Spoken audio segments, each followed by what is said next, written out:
A question of trust.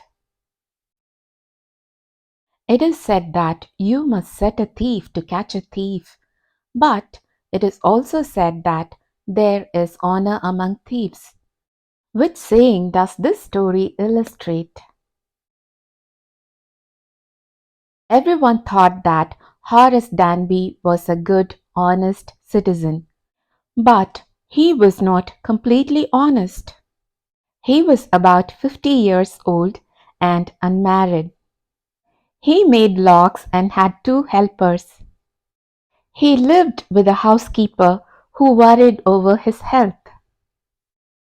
He was usually very well and happy, except for attacks of hay fever in summer. 15 years ago, Horace had served his first and only sentence in a prison library. He robbed a safe every year and stole enough to last for 12 months. He loved rare, expensive books. He secretly bought the books he loved through an agent. He felt sure that this year's robbery was going to be as successful as all the others. There were three very interesting books coming up for sale in the autumn. He had been studying the house at Shotover Grange, looking at its rooms, its electric wiring, its path, and its garden. The family was in London.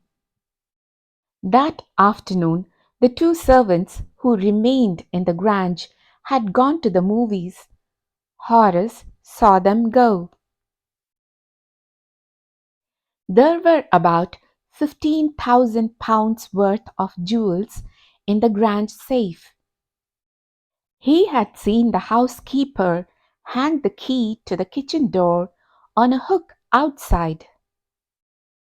He put on a pair of gloves, took the key, and opened the door.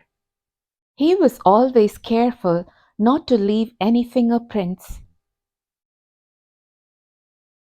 He had 4 hours before the servants returned. Sherry, a small dog, was lying in the kitchen. It moved its tail in a friendly way. "All right, Sherry."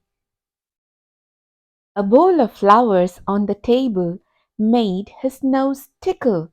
He gave a little sneeze.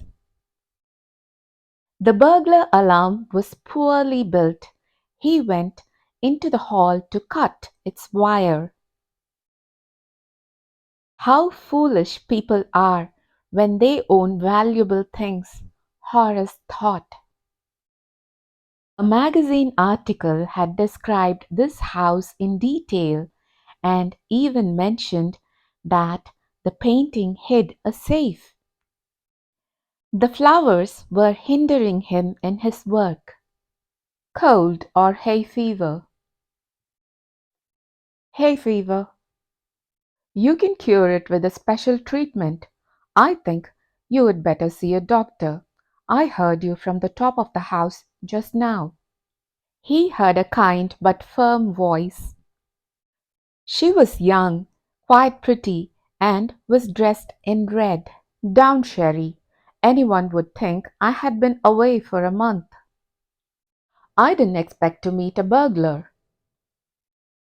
I didn't expect to meet one of the family." Horace had some hope, because she seemed to be amused at meeting him. "My first thought was to run. I would telephone the police." Horace stole only from those who had a lot of money. He hated the thought of prison.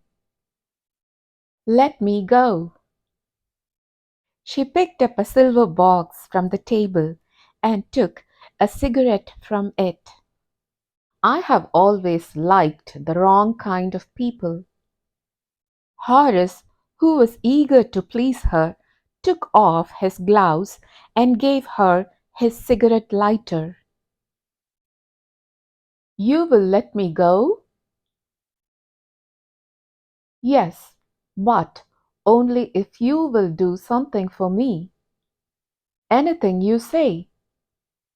Before we left for London, I promised my husband to take my jewels to our bank, but I left them here in the safe. I want to wear them to a party tonight. I came down to get them, but you have forgotten the numbers to open the safe, haven't you? Yes, just leave it to me and you will have them within an hour. But I will have to break your safe. Don't worry about that. My husband won't be here for a month, and I will have the safe mended by that time. And within an hour, Horace had opened the safe, given her the jewels, and gone happily away. The third day, a policeman had arrested him for the jewel robbery at Shotover Grange. No one believed him when he said that the wife of the owner of the house had asked him to open the safe for her. Horace is now the assistant librarian in the prison. He often thinks of the charming, clever young lady who was also a thief and who tricked him. He gets very angry when anyone talks about honor among thieves. For more such videos, hit the subscribe button, keep the bell icon on, like the video and share the video with your classmates and friends. See you in next class.